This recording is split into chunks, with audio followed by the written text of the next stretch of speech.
Welcome to Family Matters with author Rita Lidstrom. 4 things invariably mark the generation of great big families: want, hard work, self-discipline, and Christian faith.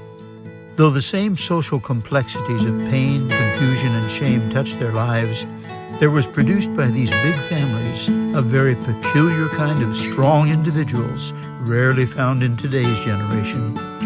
Join us in this fascinating journey into the discovery of whatever happened to the family, where God invites us to come and reason with Him because we can be made whole.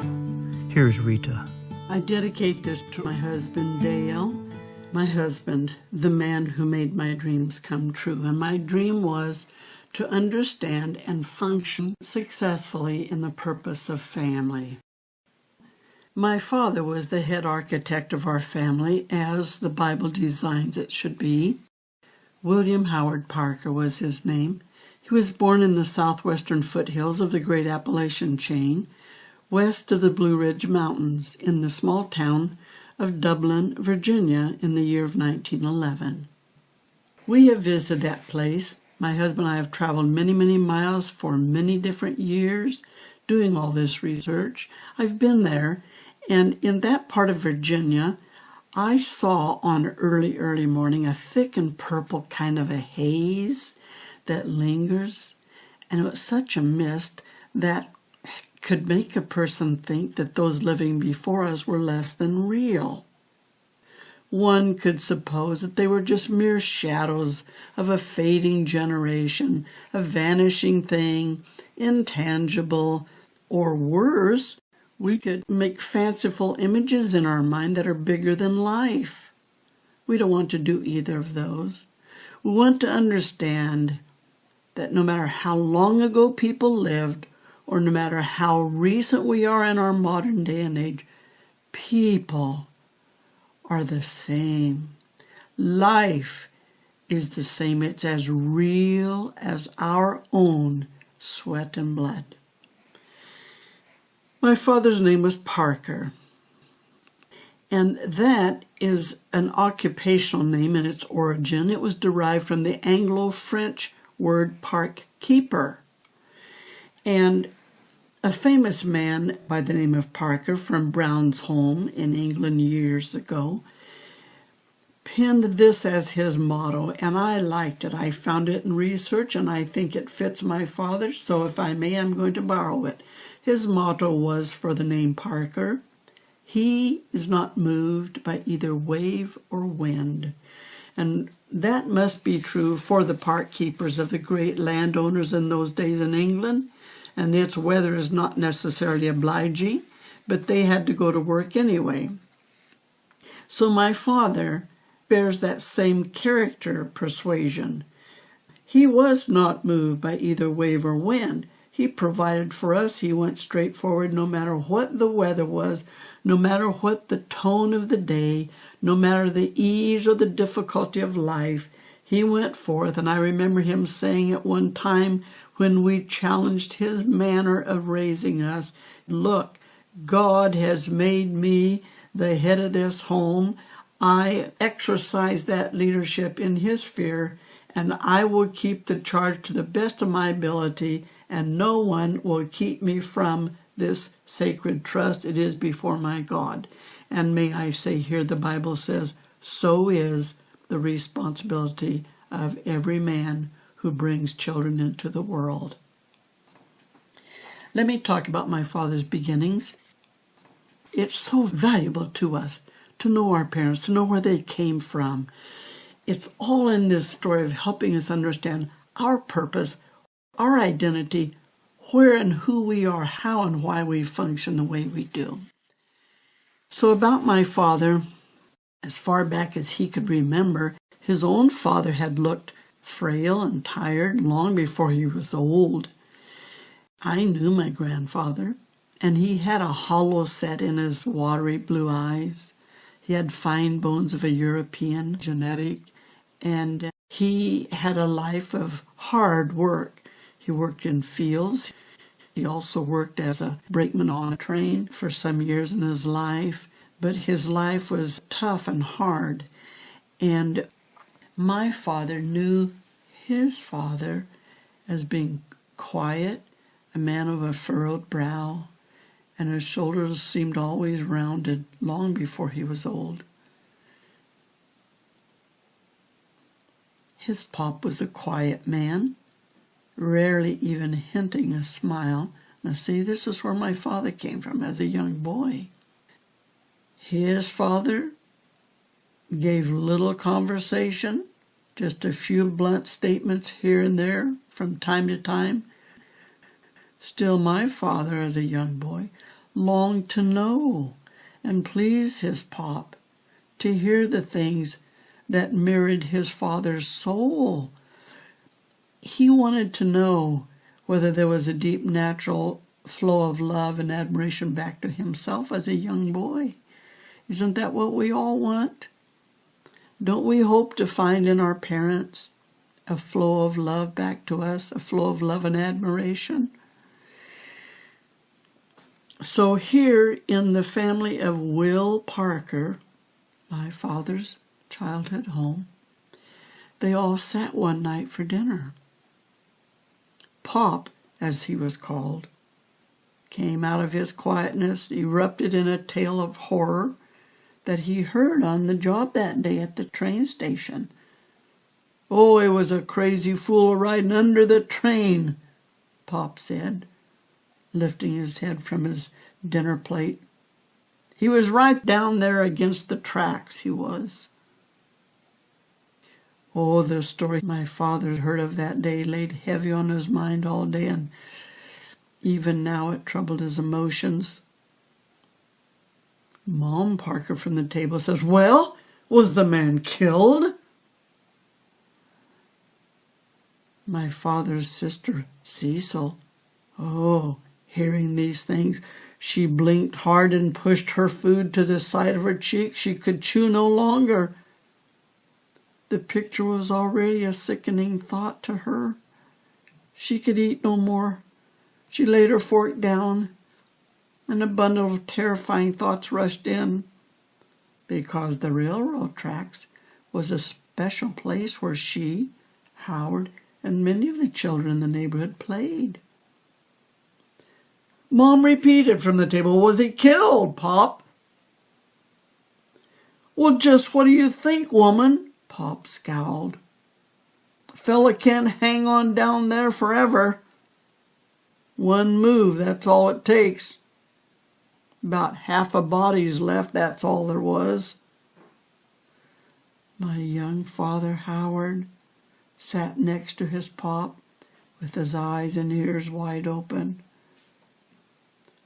Yes, my father had been studying that monstrous iron horse that rolled through his territory twice a day, late in the night and early in the morning. And he fell in love with the sound of that whistle, and as a young boy, he promised himself someday he would ride that rail, he would get on that train. So he told himself today at the table, he just must have been an old drunken bum. Nobody else could get hurt like that, riding the train. Do you know, thinking on my father's young beginnings, I'm reminded of a poem that Henry Wadsworth Longfellow wrote in the spring of 1855. He called it My Lost Youth. I'll read this stanza. Longfellow writes, "I remember the gleams and the glooms that dart across the schoolboy's brain, the song and the silence in the heart, that in part are prophecies, and in part they're longings wild and vain. And the voice of that fitful song sings on, and it's never still, for a boy's will is the wind's will, and the thoughts of youth are long, long thoughts." Well, my father had long, long thoughts, as I've had, as you have had as a child. And in researching my father's roots, we went to his hometown in Zion, Illinois, and I stood one day at the edge of his childhood playground, that old sand pond they called it, whose pathway in time had almost been hidden with overgrowth. Well, I wrestled and made my way through that mass of nature on that sun-filled day, when all of a sudden the flapping of a little butterfly's wings beside me caught the eye of my soul away. And it made me yearn for my father. In a way, I knew it was impossible, but I thought I could find him, you know. Well, it made me yearn for him. And this is the beauty of imagination. Suddenly, it seemed I was not alone. And I imagined how it would have been for him in his day as an 8-year-old boy. And I heard, as it were, the sound of tromping feet which arose and drew near, till, as in a vision, I saw him. He was a lad of 8 years old. He settled on a patch of matted grass by the water's edge, and he struggled to cast the string of his homemade fishing pole deep out into the middle of the pond. And you know how hard that is, to cast anything of string any distance. Well, I spent the day there, reliving it with him. I sat and I dreamed at that pond. I stayed there by the hidden pond till the air and sky turned cold and gray. Yes, I saw the vision. The winds blew and changed to snow. That part of the country had severe winters. Soon, fallen flakes lay frozen everywhere, and I saw, as it were, my young father again. He appeared skating cautiously along the edge of the pond, because he held a girl around the waist. It was the gentle 4th-grade girl whose long blonde curls fell down her back in ringlets. Eileen was the name my aunt used in rehearsing this story to me. My aunt said, oh, she was a very pretty girl in the face, but one of her eyes was just slightly off-center. My aunt chuckled. That was her brother Howard's first girlfriend. It made me wonder in silence at the nobility of my father, even when he was a young boy, to overlook this small natural defect in this girl that he admired. But bitter heartache first touched my father's life when he was 10 years old, at the time when his moral rightness was pure and fragile and very keen. He didn't know about this, but his mother and father had a feud going from early in their marriage. The father had been unfaithful, and when my father was growing up as a 10-year-old boy, his mother had decided she would have her revenge, and it began to be displayed before the children. Like the day my father and his sister were dismissed from school, they usually walked home, but they came out the school doors this day, and there sat bold Laura May. That was their mother's name. She was a likable, gregarious personality. Everybody liked her. She was a good cook. She was friendly. She was neighborly. laughed a lot. There she was, with a smile broad enough to show every gold-capped tooth in her mouth. But she was in a car with a man the children did not know. It was not their father. So here she'd come to face her children in this bold, brazen, fearful show of another man. "Oh, jump in, children," she foolishly chuckled. "We've come to give you a ride home." My father, whose name was Howard, and his little sister, Cecil, sat silently in the back seat. As the car turned to drive away, an iron wrench moved on the floorboard beside Howard's feet.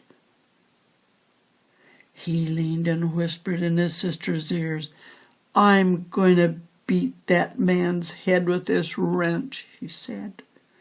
"Oh," Cecil whispered, burying her face in Howard's side. "No, no," she pled. "Don't do it." And with her pleadings and fear scarcely retained him. But that was not the only sign. At home there were things arising that troubled my father.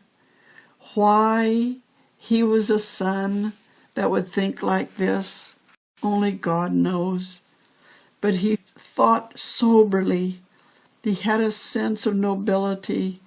He wanted things to be right. I remember my aunt saying to me, "I never remember Howard being a boy. He always acted like a man, going around telling everybody what to do." "Pick up your clothes," he told the girls. "Hang 'em up." That happened on the day he found a bunch of laundry that needed to be done piled behind the girls' bedroom door. He kicked it out in front of everybody, scolded them. And even though his mother, Laura May, could be jovial and fun-loving and gregarious, she also had an unreasonable outleashing of exasperation from time to time, and it showed itself in unreasonable measures of rage and discipline on the girls. One such thing occurred on a day when my father, by 12 years old, felt he had to do something about it. He could not let his mother take that board that she picked up and come swinging at the girl's head in so-called a discipline. But he grabbed his mother by the wrists and pushed her against the wall. And now you and I know that a 12-year-old boy has some strength by now. He had the height of his genetics to his advantage. And he grabbed his mother's wrists and pressed her against the wall, pulled the plank from her, said, you will not hit the girls with that. If you're going to discipline them, you'll do it right or not at all." That was a daring action for my father. Well, Laura May, his mother, had a right to be angry with the girls. Their housework was not done at the end of the workday. His mother was in great exhaustion. She'd worked in the fields with his father and then come home to the chaos of the house. That's what had caused the upheaval. Well, he pushed his mother against the wall and it took her breath away. She'd never seen that boldness out of her son. Though he had done it and knew he must, when it was over, he trembled with emotion inside. He released his mother when all was quiet and the girls had run to their bedroom. It was here in Zion, Illinois, on Logan Road, that my father's inner conflict grew to dangerous proportions. My father knew someday soon he'd be forced to make a choice. He was either going to take things into his hands entirely, or he would have to leave it all and find a better way of life somewhere else for himself. The nearby railroad began to beckon his young heart stronger. From these rails nightly, that train would cry, and he started building visions of unlimited access to the whole country. So he made a date with the train. He made a date to be on that train, and he knew the day would not be far away. Yes, the poem of Longfellow fits. A boy's will is the wind's will. And the thoughts of youth are long, long thoughts.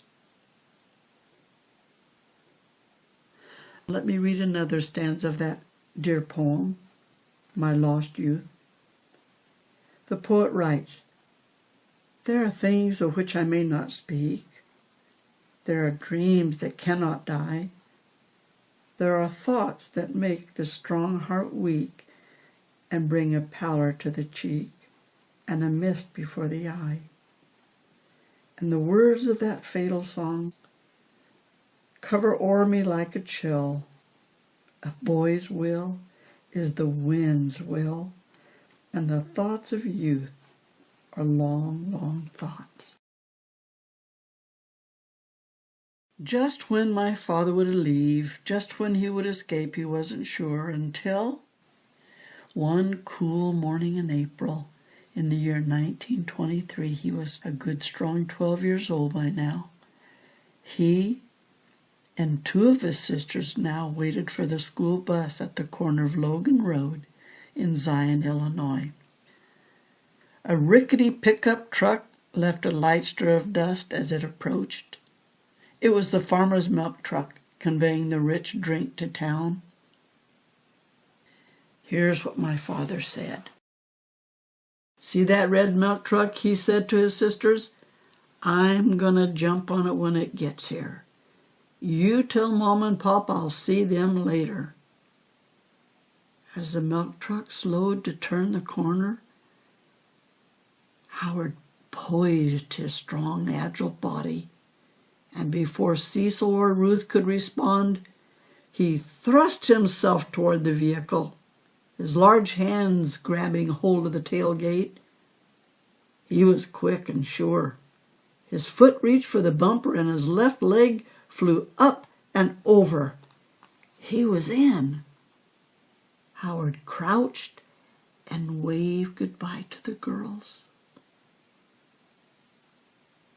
They were speechless. "Where is he going, little Ruthie?" asked her sister. "I don't know," Cecil mumbled, "but Pop is really going to be mad." She was right. Pop was furious when the girls returned from school that evening without Howard. "What do you mean? He just jumped on a truck and went away," Pop said. "He didn't tell us any more, Pop," Cecil said. "He just said he'd see us later." "Oh, he'll see me later, all right," Pop snorted, his hands plunged deep in his pockets. He paced the worn linoleum floor as his flat feet swung sideways with every thundering step. But Pop did not see Howard for 2 whole years. Then, from time to time, he'd send occasional photos, or actually money. He sent money home for Pop to help him with the family. One thing was sure, home life was something he wanted to get away from at any cost. Well, the family name should always be a badge of love and honor. But I'll tell you, God save us all if one's own family member, if one's own parent should fall and be a shame and reproach, and the whole family name be shamed. Well, this is the story of my young father. And I have a picture here of the very train of that day and age. It looked rough and mean and black and cold, but powerful, leaving this big black billow of smoke. I have a picture of the very railroad tracks that ran alongside his childhood home. Is endless. And he did get on that train one day, and never to return to live at home again. And we're going to continue this story the next time that we're together. And it's a very powerful, real story, friends. And I trust that it would be a blessing to you and to all that hear it. We have something to leave behind us. Most powerful thing we can leave is our story, as we have found wisdom through it, of those things we can pass on to others. If nothing else, what not to do. But hopefully we can give some things that will help the generation behind us, remembering that we're all made the same. We all face the same kind of challenges. So until we speak again, let me say God bless you, and I look forward to speaking with you again very soon in the story of whatever happened to the great big family, which ended up being 10 children that my father would bring into the world. And the next time we'll talk about my mother's roots. So I'm going to say bye for now, and thank you. Bye-bye.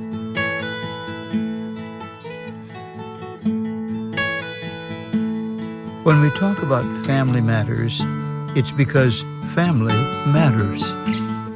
Rita will be back again tomorrow, and you are invited to join her for more of Family Matters.